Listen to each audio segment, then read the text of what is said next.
Good morning. It's your girl Shakes again, and I'm coming to do another car talk. I just did another video and I had on my small earrings, and I was like, dang, my face look wild with them small earrings on. So I went on and I changed my earrings. This video is just a chit chat type video. I recently, in my mind, have been going through a hard time.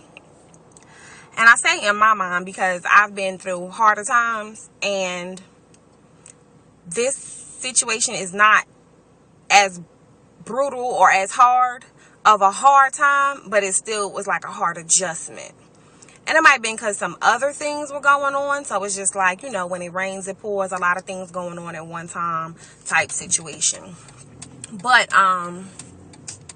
so that's why I said in my mind. But needless to say, these people can't drive. Needless to say, hard time or not, right? It's so important to be able to identify your role, like the role you play in situations, what things you add to situations, what things you take away from situations, and be able to see like the learning process or the things that need to be learned in certain situations, and to identify your blessings. I am not a holy roly type person, but I'll tell you one thing that I do believe in. I believe in God, and I believe in his plan is way bigger and better than my plan could ever be.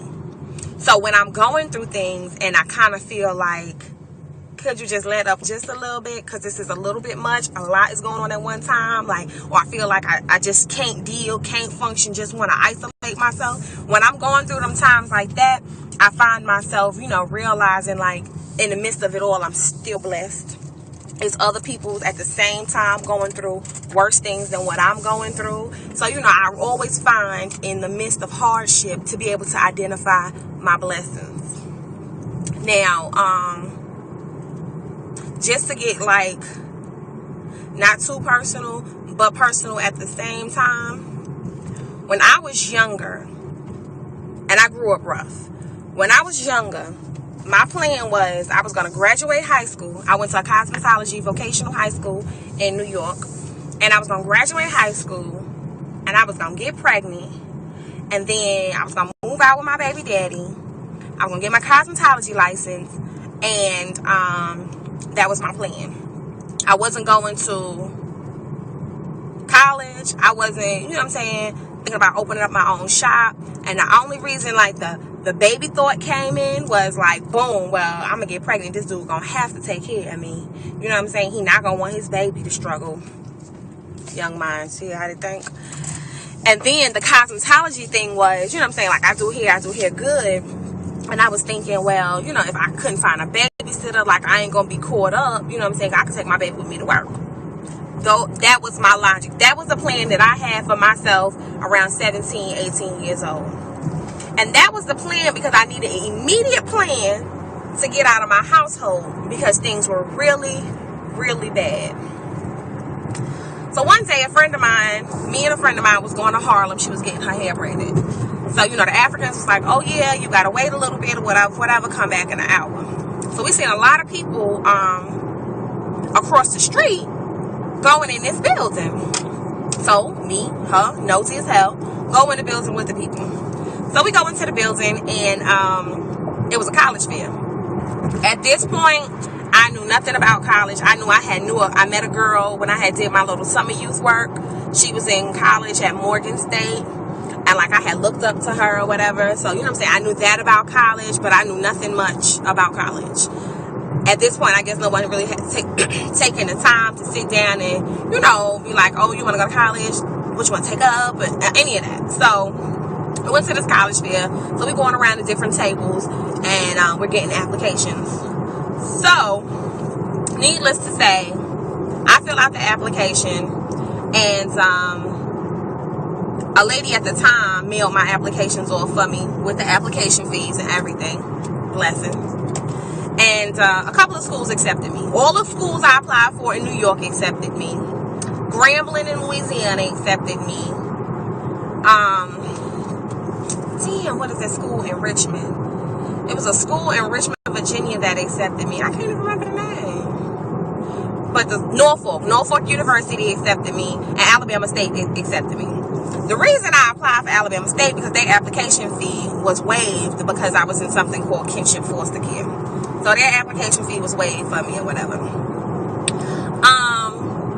I wanted to go to Clark Atlanta because I had some other friends that were saying they wanted to go to Clark Atlanta, and you know, all I heard about was Atlanta this, Atlanta that. So I had wanted to go to Atlanta. That didn't work out. They said that I had to bring up my GPA. And let me just hurry this up. So I ended up going to Alabama State. I've been in Alabama. I had never been to Alabama before that. I don't know anybody in Alabama, and my family didn't even bring me to Alabama. I got on the bus and rode to Alabama. So needless to say, I get to Alabama. I'm in college. I graduated from Alabama State University.